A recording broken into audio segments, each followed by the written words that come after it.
Hello, everyone, and welcome back to Minding the Comments. Today, we'll discuss the conflict of taking medication.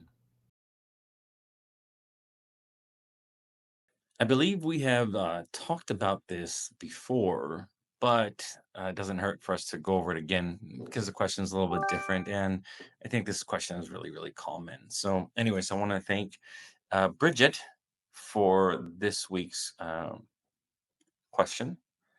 And it's a little long, so I edited it a little bit, but you can go back to video 55, the last time I did one, and read the entire thing. But Bridget asks, has anyone found a benefit from starting an anti-anxiety medication? I know that this kind of goes against what is being discussed in the video. However, I've gotten to the point where I'm going through the program, but I think I need additional help to regulate my anxiety at night. I'm already in therapy, and I've tried trazodone to knock me out during nights of no sleep. However, it doesn't work for me.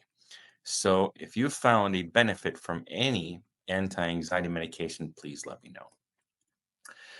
Bridget, first of all, thank you for your question, and I certainly feel for you because I think this is such a common question with so many people.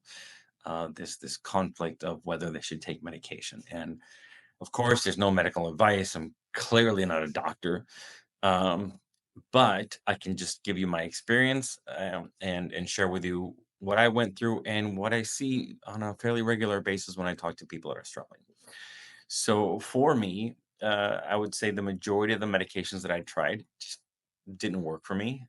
Part of me would have loved if I could have found something to find some comfort, some peace, some rest, some kind of a pause button, and be able to sleep well.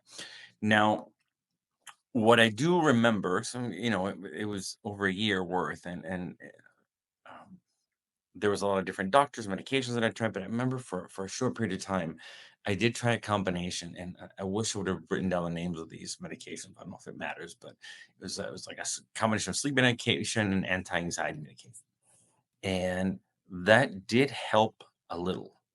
What it did was it took all the highs and the lows. I literally felt like a zombie, just no emotions either way. There's nothing for me to be excited about, something to be sad. It was just that's what he described as like a walking zombie. And at that point, I felt like I received some rest for a short period of time. In the back of my head, I thought, I can do this forever if it were to work forever. But my wife and my kids were really concerned. And I didn't realize until I started hearing my kids talking about or asking in the other room, "What's wrong with dad? What's going on with dad? What's wrong with him?" And I remember that we went to it was like an aquarium or something. We have it like here in Dallas, and we did some photos. And I never really thought about it, right? Because we're medicated, we're not really paying attention to what's going on. But I remember seeing this picture. It was me with my kids. My wife took the photo, and I look like an absolute and total zombie. I look completely gone, completely disconnected. My eyes were just kind of looking off to the side, and it was this fake like smile. It was super, super creepy. That was my experience. I'm not saying that's your experience. That was my experience. And then I realized this is why my kids are asking what's wrong with that. And at the same time, I thought, I need a break right now.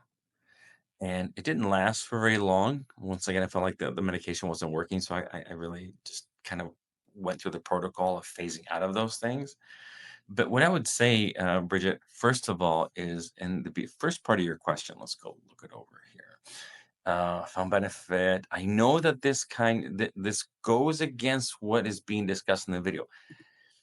Mm, I mean, I don't remember the video. I don't watch it, but what I'll say is everyone's journey is completely unique. It's totally, totally different. And each one of us, we don't get to jump into other people's lives. We don't get to experience other people's insomnia. And so our insomnia is the worst. I agree. I believe it. My insomnia was the worst. Even though I hear other people's stories, I go, "Oh man, that was terrible." That doesn't minimize my experience, my struggles, because it was the absolute worst. So what I would say is, Bridget, what would feel best for you? what can you do to support yourself in this time of need? And the bigger question is, how are you going to feel with medications? Meaning, how are you going to feel taking it? Because if you feel like this is a way to provide yourself with some comfort, some support, it might be something that would be helpful for you.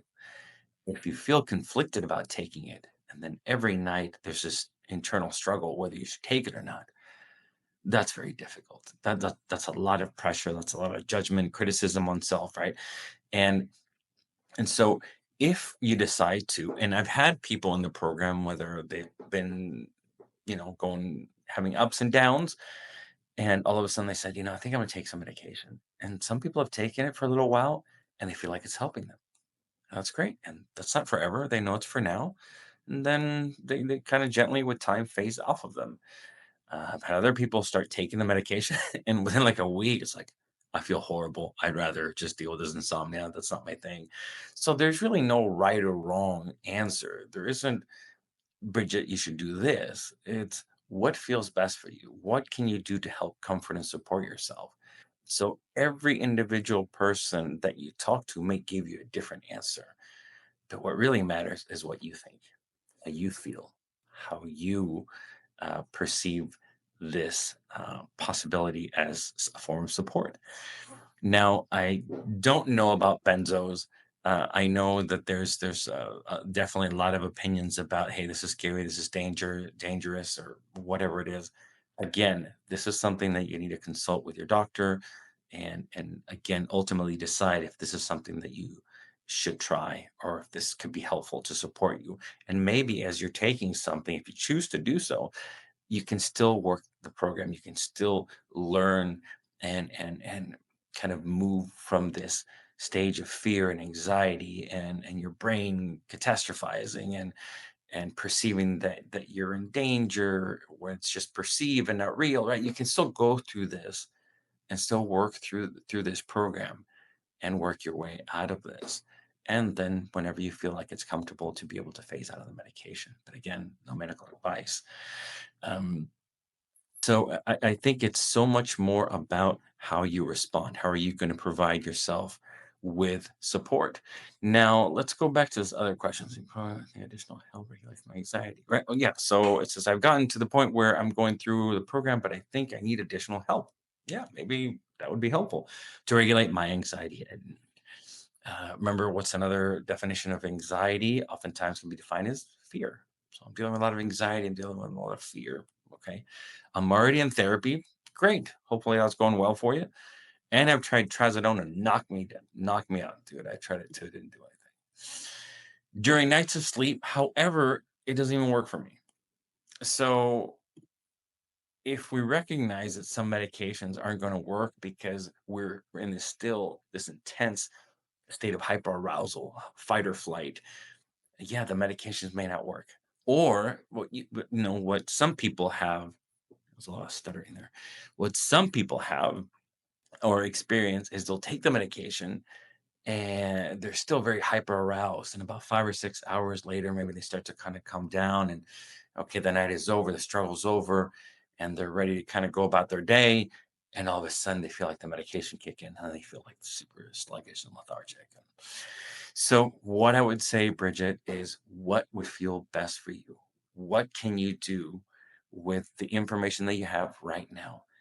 And do this in a gentle, loving manner where you're supporting yourself and you know that this isn't something that's going to be forever.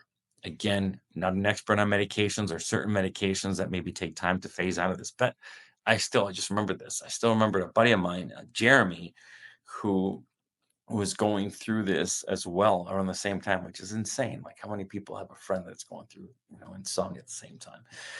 But he went through CBT-I, and that was helpful for him. And he got on site, man.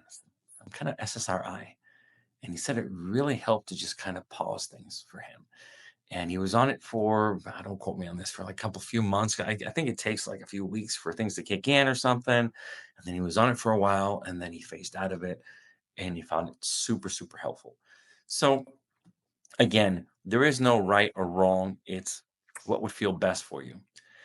Yeah, and I think that's it. So Bridget, thank you so much for your question. I appreciate everybody else's questions and comments, and I hope this was helpful. Please ask any other questions that you may have and post them below, and we'll talk soon. Until then, be patient, be kind with yourself. Insomnia sucks. It is awful. It's miserable. It is terrible, and there's hope. You can get out of it. We all the coaches in the program did get out of it, and we've seen so many people work through this program and get out of it. So this is a perceived threat. This is not real. So there is hope.